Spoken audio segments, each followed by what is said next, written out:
Namaste, Dzień dobry, assalamu alaikum, ciao, konnichiwa, bonjour, hola, good morning, good morning, good morning. This is Wednesday morning. We are James Alexander, I'm Ken Hume, and as usual, I'm here to take you through the property news headlines of the day, right here at the coalface in SW16 Norbury. How are you? I hope you're doing well. And today I wanted to do a quote of the week as well. Haven't done one for a while, and I thought mid of the week, everyone's a bit kind of, it's that kind of time of the week, isn't it? Not for me. I'm really lucky because Wednesday for me is band night. So I go and play some jazz and I always look forward to that. Love to play that with the Fulham Big Band on the saxophone.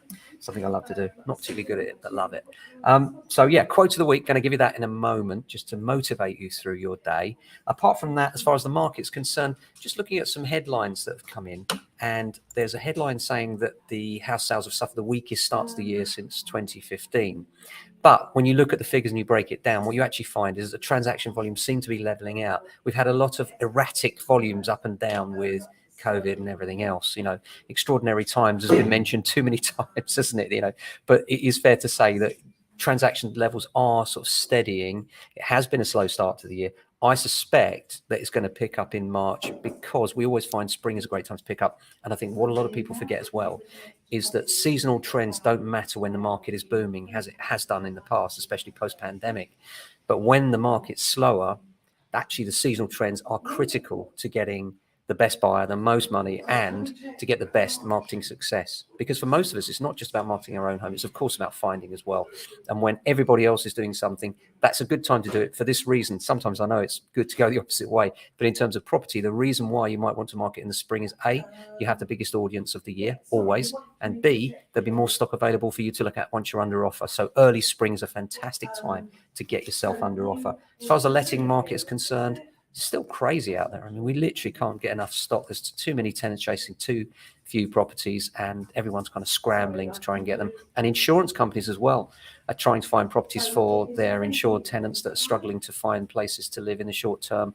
And they're prepared to pay premiums to people that will accept a shorter let with a 6 months break clause. And those premiums can be quite substantial, and sometimes they'll even pay substantial monies in advance. So well worth contacting us if that's something you're considering, because we're on the radar of lots of insurers since the terrible tragedy in Gowpins Road, which is still, when you go down, it's still so sad to see that poor little girl that lost her life and all the people who were impacted by it.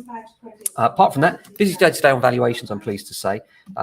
Looking at a complete freehold situation with some flats, which is always interesting, and a couple of nice houses, and sadly a probate.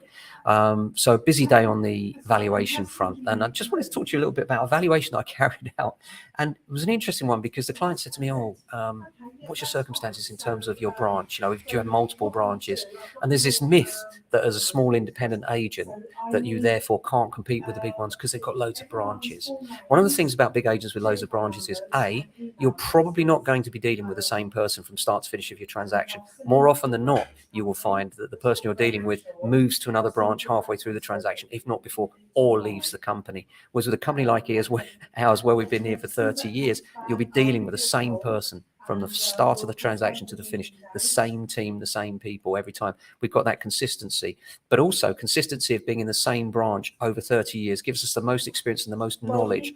So when people look at properties through us, we can tell them not just where the property is, but what the road's like, which way the garden faces, what the vendor's circumstances are. When you're with a property, with a multiple agency, maybe a big agency with loads of different branches, you haven't got a clue. You're just another number on their board, you know, and that's not what agency should be about. It should be about taking personal circumstances and giving people the confidence of understanding the road, the area, why it's good value, and why they should be buying it. And that's what an independent can give you. And the funny thing is, a particular client I was explaining this to yesterday said to me, you know, it's funny you should say that, because when I went into the other agent, they actually spelt my road name wrong.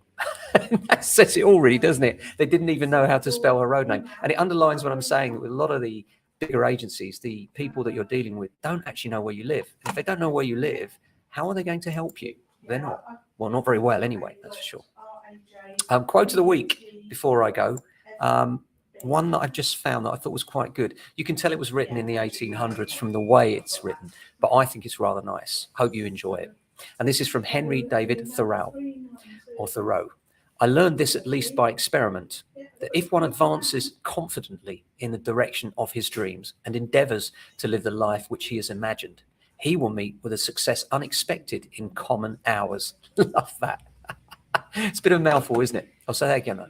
I learned this at least by experiment, that if one advances confidently in the direction of his dreams and endeavors to live the life which he, I should say, / she has imagined, she will meet with a success unexpected in common hours.